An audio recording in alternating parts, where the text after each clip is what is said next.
সুপ্রিয় দর্শক, পানিবন্দী গ্রামের মানুষ ইতিমধ্যে তারা আশ্রয়কেন্দ্রস্থলে আছেন। তবে নদীর মাছ, ইলিশ মাছ এদিকে গ্রামের ভিতরে প্রবেশ করেছে।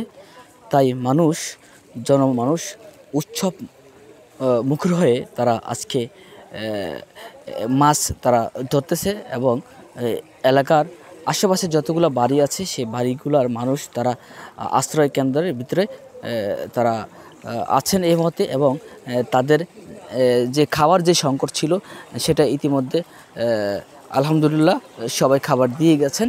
এবং এই মুহূর্তে যে সংকটগুলো আমরা যতটুকু দেখতে পারলাম সেটা হলো আপনার লুঙ্গি এবং গামছা এবং মহিলাদের জন্য কাপড়ের প্রয়োজন। আপনারা আসুন, সহযোগিতা করুন। এবং যে দৃশ্যটা, এই জায়গাতে মূলত সকালবেলা পানি ছিল না। এখন এই যে প্রায় 2টা-3টা বাজে, এখন পানি এত বেশি হয়েছে, হাঁটু পরিমাণ পানি হয়েছে, যে পানিগুলো সকালবেলা ছিল না।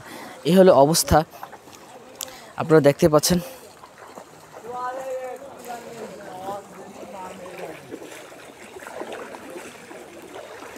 আপনারা যেখানে দেখছেন ভিডিওটা অবশ্যই সবার কাছে ছড়িয়ে দিবেন।